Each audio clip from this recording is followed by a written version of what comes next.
A very good morning, Zimbabwe. Mamukase. So there was an argument about the Kudakwashe Mnangagwa appointment as a deputy finance minister.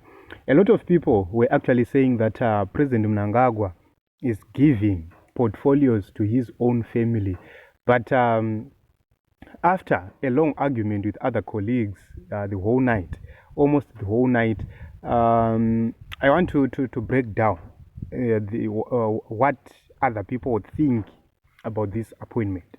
So they are saying that if you take a look on the 2018 to 2023 period of President Emerson Mnangagwa, he was being sabotaged, and the financial sector was largely being sabotaged.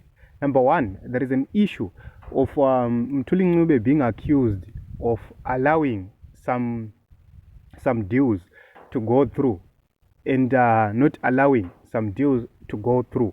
So there are two sides where Mthuli Ncube was being accused of letting some things go on without being checked or without the knowledge of the president.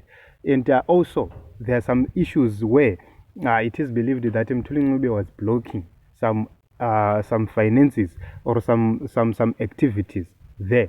So I'm told that the president believes that Mthuli Ncube does have some knowledge needed in the finance sector, but he is not politically enough to fight the things which happen in ZANU-PF. Remember, there are issues of sabotage, there are issues of fights which are always reported within the party. So I'm told that the President Mnangagwa brought in Kudakwashe so as to politically give strength to Mthuli Ncube, so as to bring that political weight which is needed so as to deal with some issues. Remember, people like Chinamasa does not have knowledge of finance, but he had a political weight to do some things politically. He knew how to maneuver some comrades politically. So you understand that even though these deputy ministers will not be able to sit in cabinet, but in terms of decision making in the ministry, they will be having more power to make critical decisions. And also another issue is that the president and his family will now have a say in terms of financial activities, because remember, the permanent secretary will be doing the things of policy formulation together with the deputy minister. They will be tasked to actually do so, and everything will go to the minister after it passes through the deputy minister, which means the president will have a direct know-how of how things are being done.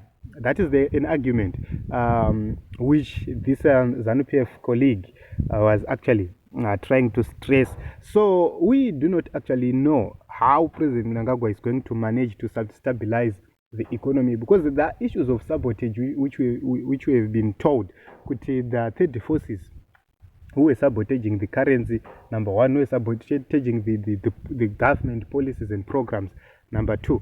So we will see how the introduction of Kudakwashe Mnangagwa in this sector is going to deal with all those issues. Then there is an issue of the Ministry of Tourism. That is very, very important, because remember, there are a lot of tourists who come to Zimbabwe, but a little is being realized along those lines. So there's belief that president and his team, they want to have direct control over that ministry, so that everyone who comes to Zimbabwe sells a better image for the nation. That is the biggest idea there.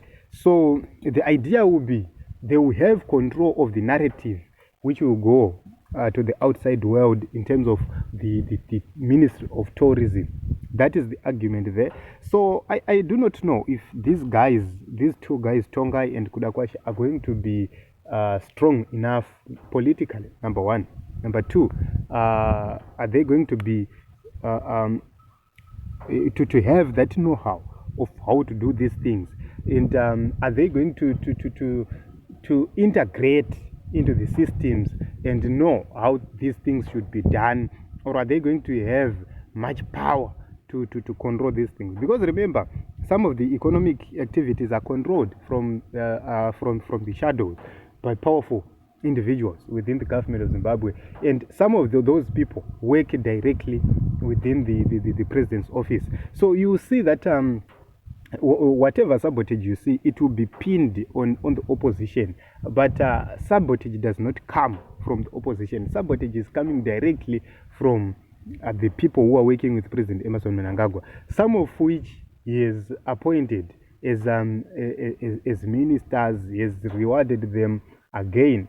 The likes of Mnangagwa, they are not doing well for this country, because remember, basa ramutsvangwa nderekungotokonya vamwe. Even within ZANU-PF, mutsvangwa anenge achingobaya baya achingotokonya vamwe, and that does not go well with a lot of comrades within ZANU-PF. That is the reason why you see they don't even want him to progress or to have powerful positions. But he got a powerful position this time around, and he has retained a ministerial post after 5 years Sabbath. So we do not know, guys, what you think about this. Here is ZANU-PF Murakashi says kuda kwashe Mnangagwa, the newly appointed deputy finance minister, she says he's a finance mogul and technocrat with vast experience. We do not know what kind of experience he does have, except working for these small companies to amass wealth. I don't know, guys. This family has been fingered in most cases of things where things are not going on well, and there is interference there. I don't know, guys, how these people are going to do it, but it's a sad situation for the nation of Zimbabwe. Myself, I believe that President Emmerson Mnangagwa was supposed to appoint people with a heart to serve, people with experience, people with knowledge, not these family things and so forth. So it is what it is in Zimbabwe, because President Mnangagwa had an opportunity to appoint 7 people from intellectuals, from technocrats and experienced people, but he chose otherwise. Let us see how this economy is going to respond.